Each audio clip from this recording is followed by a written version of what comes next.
진리에 머무르려면이라는 제목으로 하나님의 말씀 나누도록 하겠습니다. 오늘 본문은 복음의 진리에 머물기 위한 바울의 단호하고도 강력한 메시지입니다.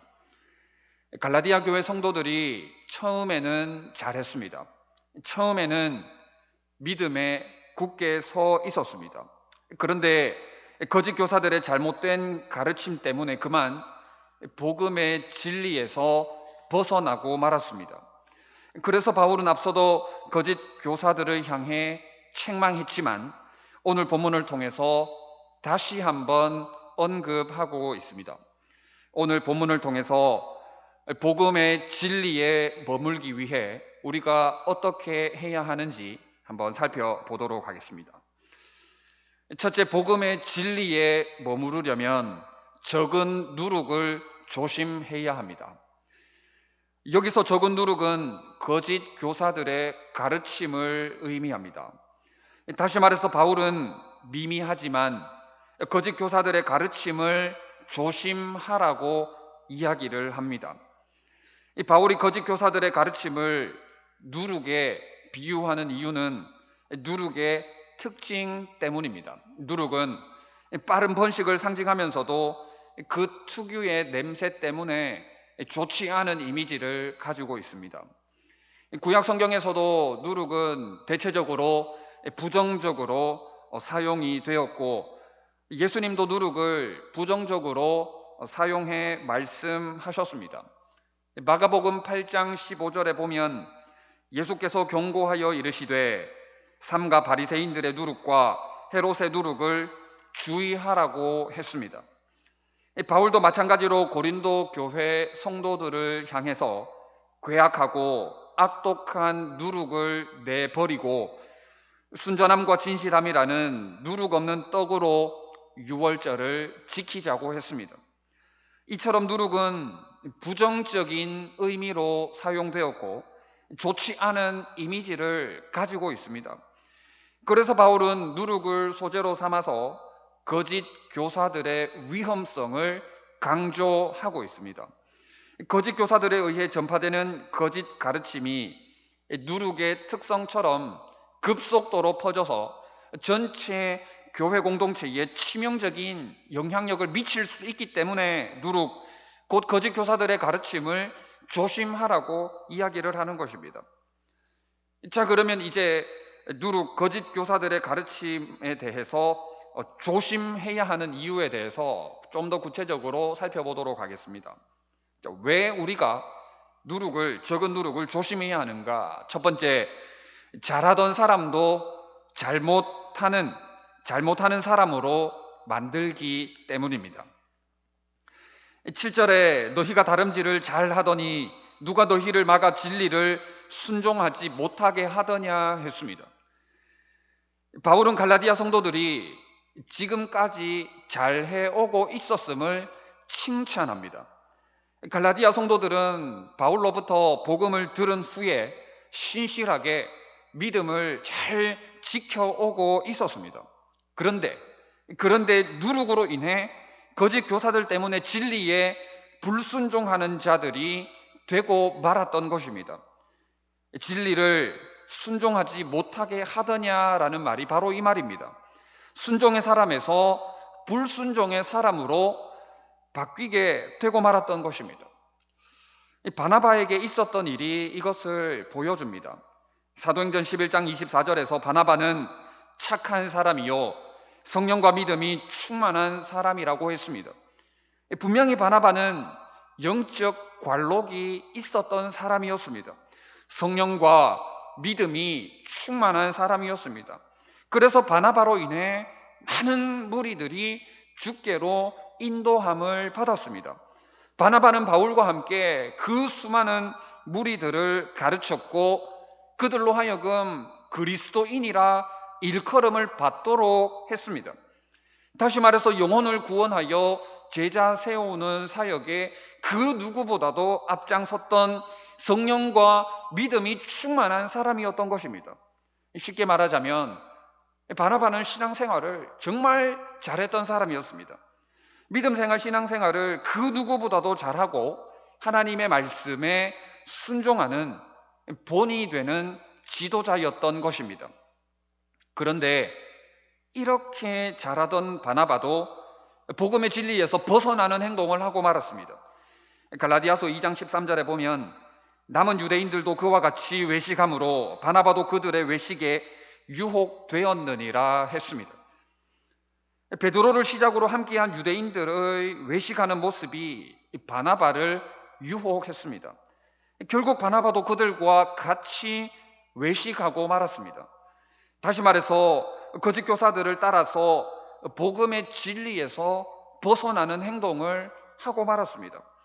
바나바조차도 신실했던 믿음의 사람, 다른 이들에게 늘 본이 되었던 그런 순종의 바나바조차도 적은 누룩, 거짓 교사들의 가르침에 노출되는 순간 불순종의 사람이 되고 말았던 것입니다. 앞서서 참 잘해왔는데, 앞서서 정말 잘해왔지만 한순간 부끄러운 일을 저질러 버리고 만 것입니다. 이처럼 적은 누룩을 허용하면 아무리 잘하던 사람도 갈라디아 성도들처럼 잘못될 수 있습니다. 적은 누룩을 허용하면 믿음생활, 신앙생활 참 잘하던 사람이 한순간 믿음생활, 신앙생활을 엉망으로 하게 될 수도 있다는 것입니다.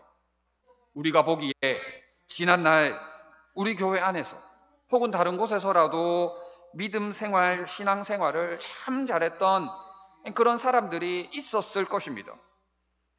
그런데 그런 분들이 어느 날 갑자기 달라져 있습니다. 변화가 아닌 변질된 경우를 이야기하는 겁니다. 그때 그 사람 참 잘했는데 왜 그렇게 되었을까?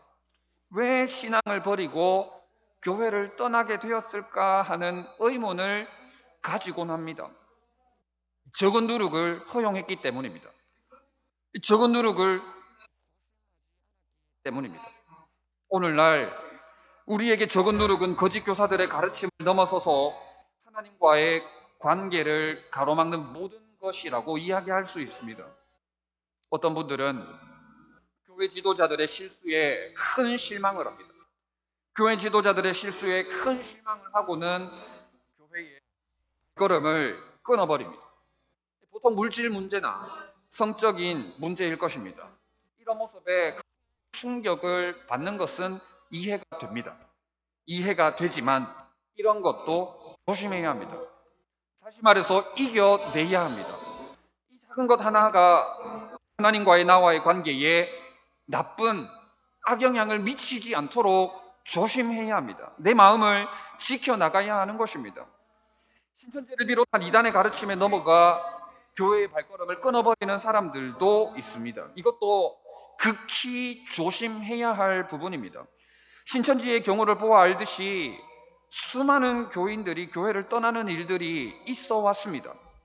교회를 떠나기만 하는 게 아니라 아예 교회를 분열시키고 붕괴시키기까지 합니다. 멀쩡하던 교회가 어느 날 갑자기 사라져버리는 경우도 있습니다. 그들의 전략이 그렇습니다. 다른 복음을 일절 차단해야 합니다. 무조건적으로 차단해야 합니다. 성도 간의 관계에 문제가 생겨서 발걸음을 끊어버리는 경우도 있습니다. 이것도 대체적으로 물질 문제입니다. 그래서 교회 안에서 성도 간 돈을 빌려주거나 빌리지 않도록 공식적으로 금하는 교회도 제법 있습니다. 제가 아는 분은 자기 남은 평생 어느 특정 부서에서는 섬기지 않겠노라고 다짐을 하는 분도 있습니다. 나름대로 상처가 깊었던 것 같습니다. 이처럼 잘하던 사람이 잘못되는 경우, 다시 말해서 변화가 아닌 변질되는 경우가 의외로 우리 주변에 제법 있습니다. 잘 섬기시던 분들이 어느 날 갑자기 섬기지 않으려고 합니다. 잘하던 분들이 하지 않으려고 합니다. 그래서 우리는 적은 누룩을 조심해야 하는 것입니다. 두 번째, 왜 적은 누룩을 조심해야 하는가? 출처가 하나님으로부터가 아니기 때문입니다. 8절에 그 권면은 너희를 부르신 이에게서 난 것이 아니니라 했습니다. 갈라디아 성도들은 지금 거짓 교사들의 권면을, 거짓 교사들의 교훈을 듣고 있습니다. 너희를 부르신 하나님의 말씀을 듣지 않고 거짓 교사들의 말을 듣고 있습니다. 적은 누룩을 허용하니까 이것이 바른 복음인지 다른 복음인지 분간하지 못하고 분별하지 못하고 거짓 교사들을 따라가는 어처구니 없는 행동을 저지르고 있는 것입니다. 제가 이 부분에서 강조하고 싶은 것은 출처입니다. 다시 한번 말씀드리지만은 그 권면은 거짓 교사들로부터 나온 것입니다. 앞서 말씀드린 것처럼 이 출처는 이 권면은 거짓 교사들의 가르침을 넘어서는 하나님과의 관계를 가로막는 모든 것이라고 할 수 있습니다. 그렇기 때문에 그 권면, 적은 누룩을 조심해야 하는 것입니다. 왜 조심해야 합니까? 출처가 하나님으로부터가 아니기 때문입니다. 출처가 분명히 성경적이지 않기 때문입니다. 우리가 이 땅에 발을 디디고 사는 동안 이 땅에서의 사는 방식으로부터 완전히 동떨어져 살아갈 수는 없습니다. 그러다 보니 우리도 참 소속적일 때가 있습니다. 그러나 우리 믿는 성도들은, 하나님의 자녀들은 성경적으로 살아야 합니다. 왜냐하면 우리의 출처가 하나님 아버지이시기 때문입니다. 우리는 우리를 부르신 하나님 아버지의 말씀을 듣고 그 말씀에 따라 살아야 하는 존재이기 때문입니다. 그런데 알게 모르게 우리가 얼마나 세상적인지 모릅니다. 얼마나 세속적인지 모릅니다. 왜 우리가 이렇게 세상적이고 세속적인지 아십니까? 우리의 모습은 적은 누룩을 조심하지 않기 때문입니다. 적은 누룩에 대해서 대수롭지 않게 생각을 하기 때문입니다. 아니, 오히려 세상적이고 세속적인 방식을 이용해서 우리의 유익, 우리의 부를 꾀하기 때문입니다. 세상 사람들 다 그렇게 사는데 왜 우리라고 그렇게 살지 말란 법이 있느냐라고 하면서 오히려 그런 것들 이용해가면서 복음의 진리에서 벗어나려고 하는 모습인 것입니다. 하나님이 아닌 비성경적인 출처, 성경적이지 않은 출처를 가지고 우리가 잘 살아보려고 하는 것입니다. 오해하지는 마시기 바랍니다. 저는 출처를 강조하려고 드리는 말씀입니다. 잘 한번 생각해 보시기 바랍니다. 지난 일주일 동안 최근 들어 누구의 말을 듣고 계십니까? 누구의 말에 귀를 기울이고 계십니까? 하나님의 말씀입니까? 사람의 말입니까? 요즘 어디를 그렇게 집중하고 계십니까? 어디를 그렇게 바라보고 계십니까? 하나님의 나라입니까? 세상 나라입니까? 세상 국의 영광입니까? 그렇다면 그것이 정말 성경적입니까? 출처가 분명 우리를 부르신 하나님으로부터 난 것입니까? 적은 누룩을 조심하지 않으면 하나님을 믿노라고 고백은 하지만 하나님의 말씀은커녕 세상의 마음을 다 빼앗겨버린 채 비천한 그리스도인으로 살아갈 수밖에 없다는 것을 우리는 기억을 해야 합니다. 세 번째, 왜 적은 누룩을 조심해야 합니까? 누룩은 순식간에 확장되기 때문입니다. 이 부분은 간단하게 언급하고 넘어가겠습니다. 9절에 적은 누룩이 온 덩이에 퍼지느니라 했습니다. 죄의 전파력과 확장력이 얼마나 강력한지 다 아실 겁니다. 죄의 전파력 빠릅니다. 굉장히 빠릅니다. 죄가 퍼지는 속도, 죄를 배우는 속도가 얼마나 빠른지 모릅니다. 죄의 확장력 무섭습니다. 굉장히 무섭습니다. 죄가 미치지 않는 영역이 없습니다. 우리 삶의 전반의 모든 영역에 더럽고 추악한 죄들을 발견할 수가 있습니다. 이처럼 적은 누룩이 순식간에 온 덩이에 퍼지듯이 거짓 교사들의 악한 영향력이 온 교회에 심각한 데미지를 주기 때문에 적은 누룩을 조심하라는 것입니다. 첫 번째 부분을 정리하도록 하겠습니다. 첫째를 말씀드리면서 세부적인 내용 세 가지에 대해 말씀을 드렸습니다. 복음의 진리에 머무르려면 적은 누룩을 조심해야 합니다. 왜 조심해야 합니까? 적은 누룩은 잘하던 사람도, 잘 섬기던 사람도 잘 못하는 사람이 되도록 신앙생활, 믿음생활 엉망으로 하는 사람으로 만들어버리기 때문에 그렇습니다. 그리고 그 출처가 분명 하나님이 아니기 때문입니다.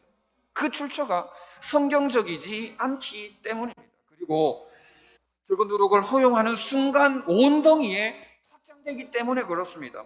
교회 공동체에 순식간에 퍼져 치명적인 데미지를 줄 것이기 때문에 우리는 적은 누룩을 조심해야 하는 것입니다. 이제 두 번째 부분에 대해서 말씀을 드리겠습니다. 둘째, 복음의 진리에 머무르려면 스스로 배워버려야 합니다. 12절에 너희를 어지럽게 하는 자들은 스스로 베어버리기를 원하노라 했습니다. 여기서 스스로 베어버리기를 원하노라는 말은 자신의 생식기를 잘라버리라는 말입니다. 남자의 포피만을 자르는 할례와는 달리 생식기 전체를 자르는 거세를 의미합니다. 이것은 할례에 집착하는 거짓 교사들을 향한 심한 악담이기도 한 것입니다. 사실 거짓 교사들에게 이렇게 이야기한들 그들 스스로 거세하지는 않을 것입니다. 그러나 바울이 이렇게 강경하게 이야기를 하는 이유는 더 이상 이단자의 후손들을 남기지 말라는 갈라디아 성도들을 향한 강력한 경고입니다. 더 이상 잘못된 가르침에 현혹되지 말라는 갈라디아 성도들을 향한 강력한 촉구인 것입니다. 바울은 앞선 1장에서부터 다른 복음을 전하는 자에게 저주가 있을 것이라고 말했습니다. 계속해서 바울은 거짓 교사들을 절대로 받아들일 수 없음을 강력하게 주장하고 있습니다. 교회는 복음의 본질을 지키고 또 정결함을 유지해 나가야 하는 것입니다. 자, 그렇다면 왜 스스로 베어버려야 하는지에 대해서도 좀 더 구체적으로 살펴보도록 하겠습니다. 첫 번째, 스스로 베어버리지 않으면 심판을 받기 때문입니다. 갈라디아 성도들을 향한 강력한 경고와 강력한 촉구가 무엇입니까? 거짓 교사들을 끊어버리는 것입니다. 거짓 교사들을 내쳐버리는 것입니다. 더 이상 발붙일 수 없도록 적은 누룩에 조심하는 정도가 아니라 한 걸음 더 나아가서 강경한 조치를 취하라는 것입니다. 그렇게 하지 않으면 하나님의 심판을 받기 때문입니다. 10절 하반절 말씀을 보면 심판의 대상이 거짓 교사들입니다. 그러나 거짓 교사들만 심판을 받는 게 아닙니다. 거기에 현혹된 모든 자들이 하나님의 심판의 대상이 되는 것입니다. 게다가 경우에 따라서 하나님은 한 사람으로 인해서 공동체 전체를 심판하시기도 합니다. 우리는 아간의 범죄에서 이 사실을 발견할 수 있습니다. 아간은 손대지 말아야 할 여호와께 드려진 제물에 손을 대고 말았습니다. 하나님은 이 아간의 범죄를 한 사람 개인의 문제로 여기지 않고 이스라엘 전체의 범죄로 여기셨습니다. 그래서 여호수아에게 말씀하시는 게 이 문제가 해결되지 않는 한 너희들은 더 이상 전진할 수 없다는 것이었습니다. 이 문제가 해결되지 않는 한 능히 너희들의 대적 앞에 설 수 없음을 경고하셨던 것입니다. 한 사람의 범죄로 인해서 이스라엘 전체의 발이 묶인 것입니다. 한 사람의 범죄로 인해서 공동체를 향한 하나님의 무섭고도 두려운 진노를 보게 되는 것입니다. 적은 누룩을 조심하는 정도에 머물지 말고 강경하게 조치를 취할 것을 요구하신 것입니다. 결국 제비뽑기를 통해서 아간이 뽑혔고 하나님의 맹렬한 진노 끝에 이스라엘은 다시 전진해 나갈 수 있었습니다. 이처럼 우리 공동체에도 그렇습니다. 복음의 진리에 머무르기 위해서 때로는 강경한 조치가 취해져야 할 때도 있다는 것입니다. 스스로 베어버려야 할 때가 있다는 것입니다. 사랑을 강조한 나머지 모든 것들을 용납할 수가 없습니다. 모든 것들을 용서할 수도 없습니다. 왜냐하면 하나님의 무섭고도 두려운 진노가 기다리고 있기 때문입니다. 우리는 우리 교회의 직접적인 문제는 아니지만 지난주 총회 결의사항 중 저희가 알아야 할 부분에 대해서 광고를 드렸습니다. 다시 한번 말씀을 드리자면 인터콥, 심각한 이단성 있는 불건전한 단체로 규정을 했고 참여 및 교류를 금지를 결의했습니다. 정광훈 목사, 이단성 있는 이단 옹호자로 규정을 하여서 참여 및 교류 금지를 결의했습니다.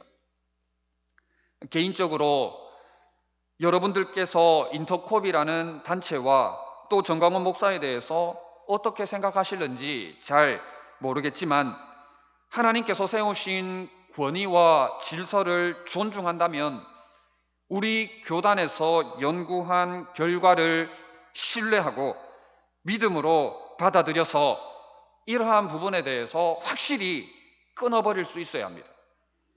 한참 전에 있었던 일을 소개하겠습니다.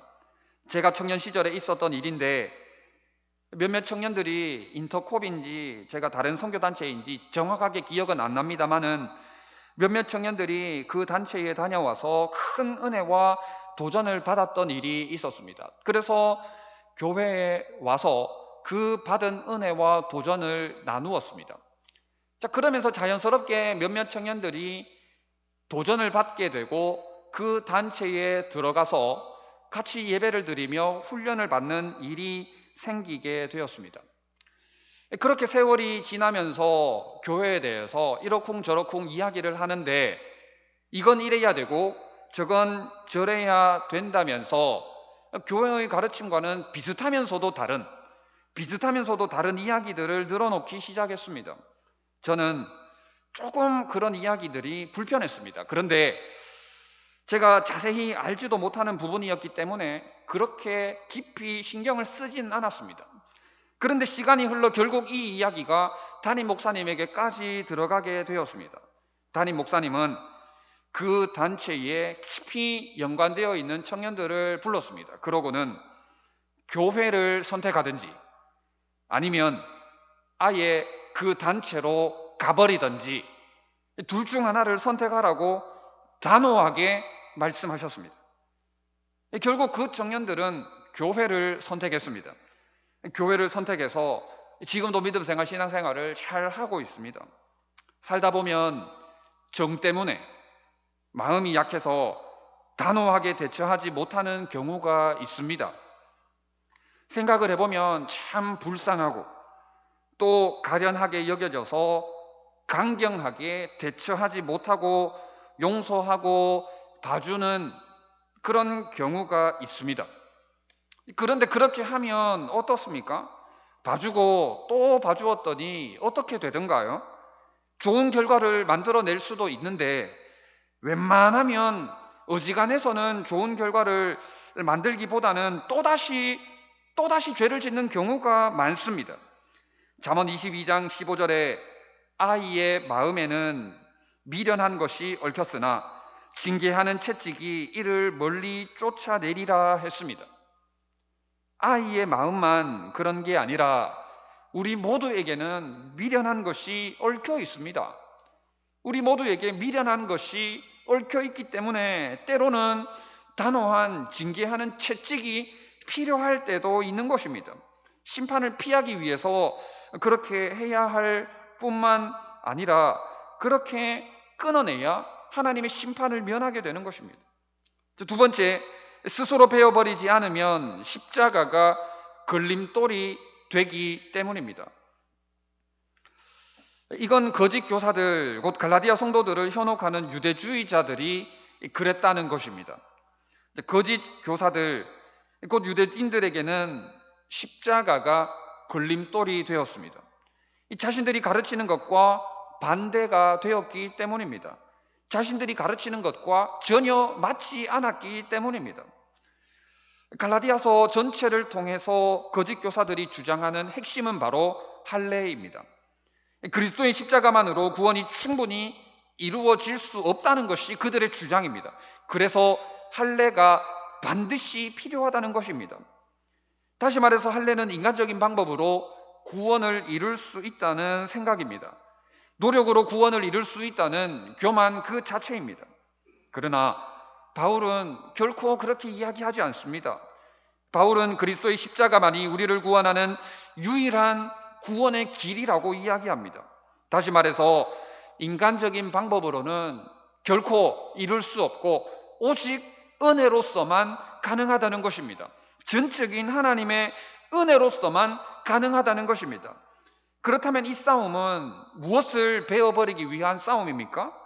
은혜를 배격하고 인간적인 방법으로 구원을 이루고자 하는 교만을 끊어버리기 위한 싸움인 것입니다.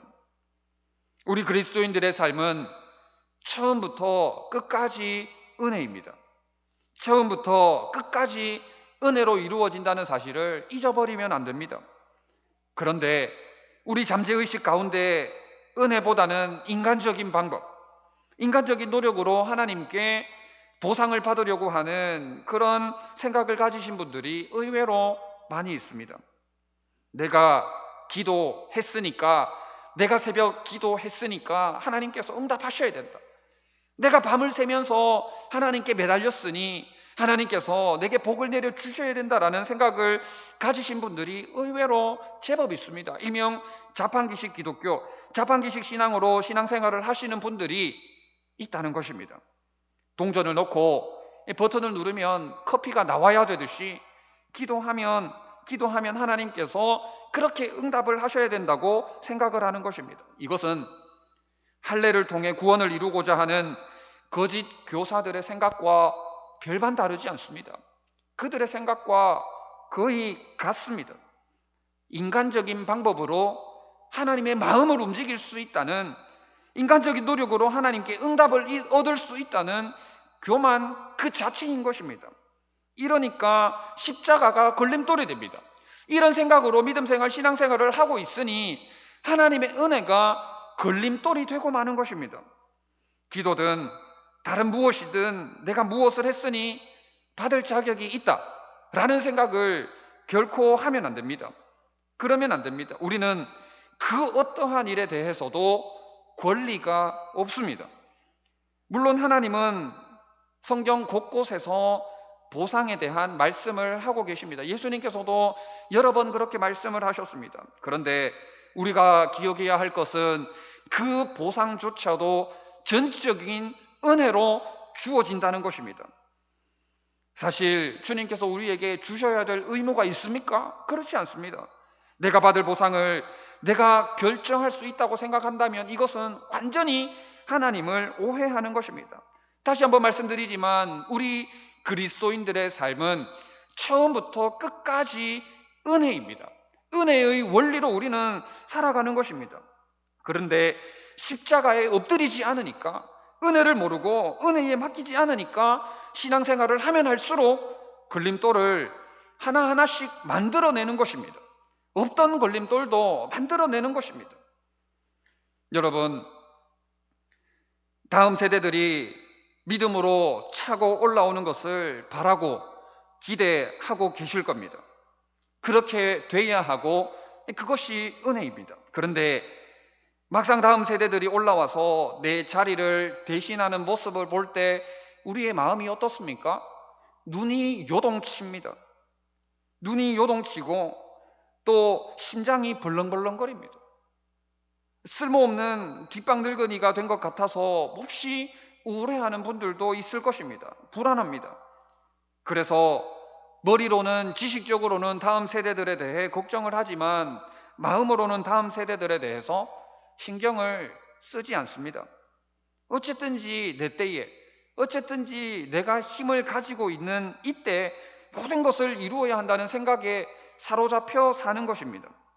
그래서 은근히 핍박을 해보신 분들도 있을 것입니다. 은근히 핍박을 해보신 분들도 있을 것이고, 또 역으로 은근히 핍박을 받아보신 분들도 있을 것입니다. 은혜를 모르니까, 십자가 은혜의 원리를 모르니까 이렇게 걸림돌을 만들어냅니다. 이렇게 믿음생활, 신앙생활을 아름답게 하지 못하고 걸림돌을 자기 스스로 만들어내는 것입니다. 우리는 이런 마음, 이런 자세, 이런 생각을 철저히 배워버려야 합니다. 왜냐하면 나중된 자가 먼저 되고 먼저 된 자가 나중 될 것이기 때문입니다. 이 땅 위에 영원한 것은 없습니다. 모든 것이 전복될 것입니다. 은혜가 온 세상을 뒤집어 버릴 것입니다. 그러므로 복음의 진리에 반대되는 인간적인 생각, 인간적인 방법과 교만은 철저히 끊어버려야 합니다. 결국 이 모든 것이 하나님 아버지의 손에 달려있기 때문에 은혜에 맡길 수밖에 없습니다. 전적으로 은혜에 맡길 때 십자가는 걸림돌이 아니라 우리에게 디딤돌이 될 것입니다. 전적으로 은혜에 맡길 때 십자가가 하나님의 진정한 능력으로 우리 삶 가운데 체험되게 될 것입니다. 둘째 부분도 정리하겠습니다. 둘째를 말씀드리면서 세부적인 내용 두 가지를 말씀드렸습니다. 복음의 진리에 머무르려면 스스로 배워버려야 합니다. 왜 스스로 배워버려야 합니까? 단호하게, 강경하게 배워버리지 않으면 심판을 받기 때문입니다. 하나님의 진노를 사게 되기 때문입니다. 그리고 십자가가 걸림돌이 되기 때문입니다. 은혜에 반대되는 삶을 살면서 스스로 걸려 넘어지고 헤어나오지 못하는 비참한 그리스도인으로 살 것이기 때문에 우리는 강경하게 배워버려야 하는 것입니다. 오늘 복음의 진리에 머무르려면 이라는 제목으로 하나님의 말씀을 나누었습니다. 복음의 진리에 머물러 복음의 진리로 살아가는 여러분들 다 되시기를 진심으로 바랍니다. 그러기 위해서 적은 누룩을 조심하시고 스스로 배워버리는 삶을 사시기를 부탁드립니다. 바울이 오늘 본문을 통해 얼마나 강경하게, 얼마나 강력하게 호소하고 있는지 모릅니다. 그러므로 믿음으로 결단하여 헌신하여서 하나님의 진리 위에 우리 주 예수 그리스도만을 위해 목숨까지도 조금 더 귀한 것으로 여기지 않고 복음의 진리에 깊이 머무르는 복된 여러분들 다 되시기를 진심으로 바랍니다. 1분간 결단 기도하도록 하겠습니다.